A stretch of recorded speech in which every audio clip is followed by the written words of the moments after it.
Endings matter much more than we realize or give credit to. Let me take you back 5 years to a cold evening in Astoria, New York.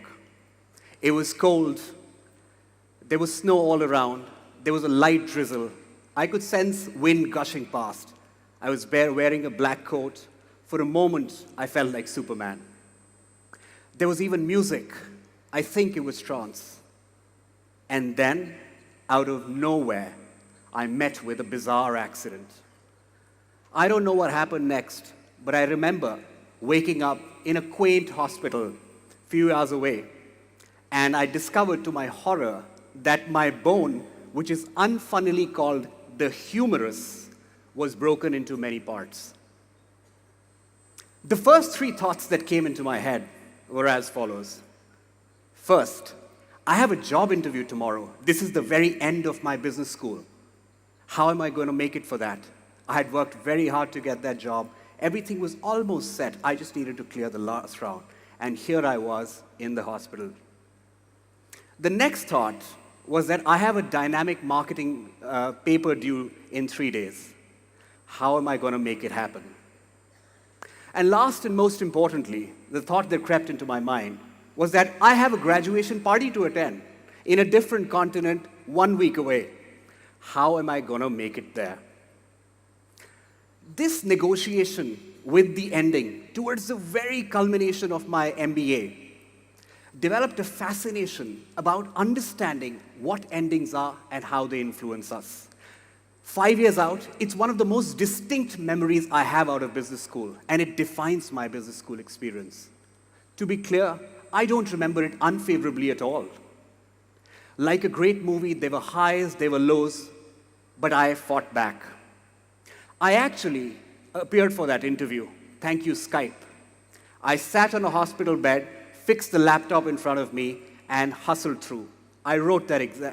I answered the question. I wrote that exam. I solved a bunch of mathematical problems with a few broken bones here and there. I felt great after that. I actually even submitted my dynamic marketing exam paper. Thank you, voice-to-text technology. It was a 3,000-word paper. I made a few errors in commas and full stops here and there, but I managed to finish it. And yes, against medical advice, against sane advice, I actually even made it to the graduation party. I wasn't of much use there, but I still sat in a corner and watched my classmates enjoy the experience that we all had worked so hard to accomplish. This experience till today stands out and defines who I am. And as I as I discovered my fascination with endings, I came to know that endings influence all aspects of our lives, whether it comes to elections or heartbreaks or Uber rides or Ola rides or everything. Let me give you an example. I'll start with the more colorful ones and then go on to elections and other things. Did you know Ashley Madison? Do you know what Ashley Madison is? Ashley Madison is a dating site for married people. Do you know the age at which most people sign up for Ashley Madison? It happens to be 29, 39, 49, or 59. Let's come to marathons now. Do you know, world over, the ages at which people sign up to run for the marathons? It happens to be 29, 39, 49, and 59. Somehow, the end of a decade is a time where each of us wants to do something momentous, something memorable. Now, I don't know how adultery is momentous, but human desires aren't supposed to be understood easily. I'm simply stating the facts and relying on data. Let's come to something more profound, elections.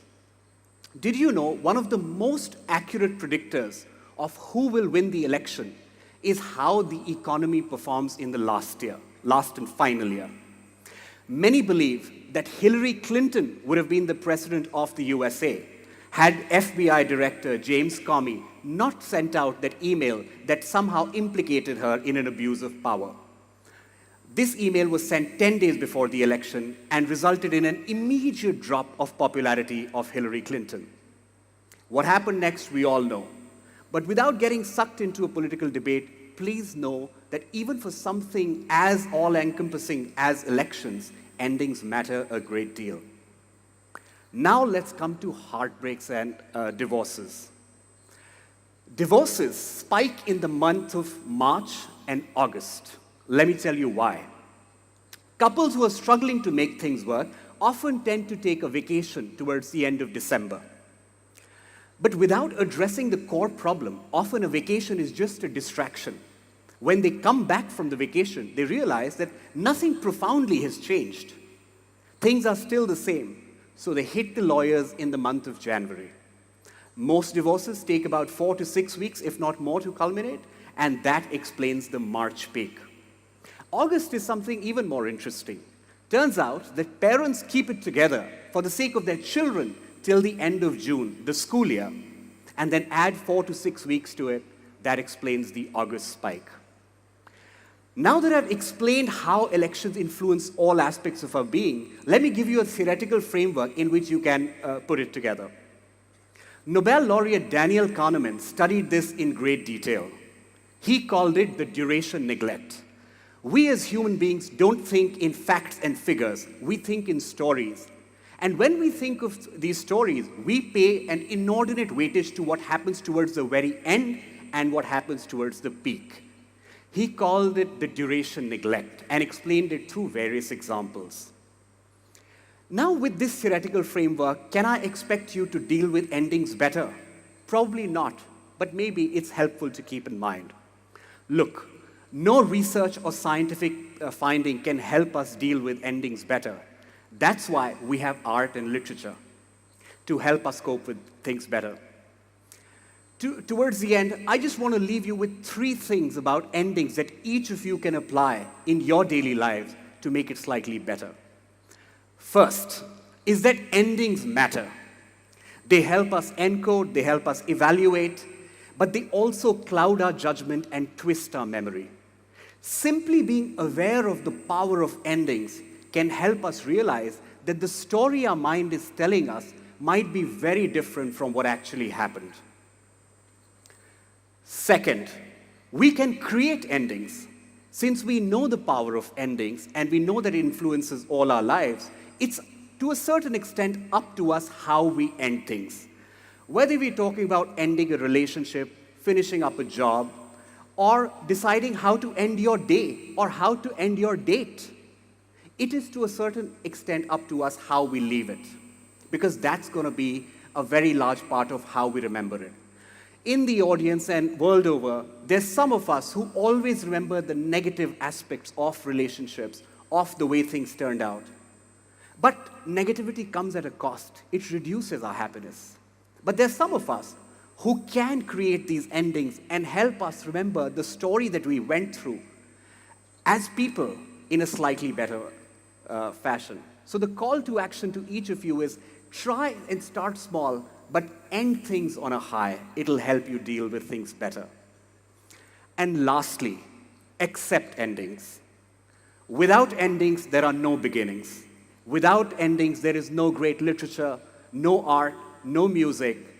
Endings bring to bear all aspects of being human. The red of jealousy, the green of calm, the violent of storm. And the purpose of life is not just to experience only happiness. The purpose of life is to understand it better, and endings help us evaluate. Endings are also responsible for growth.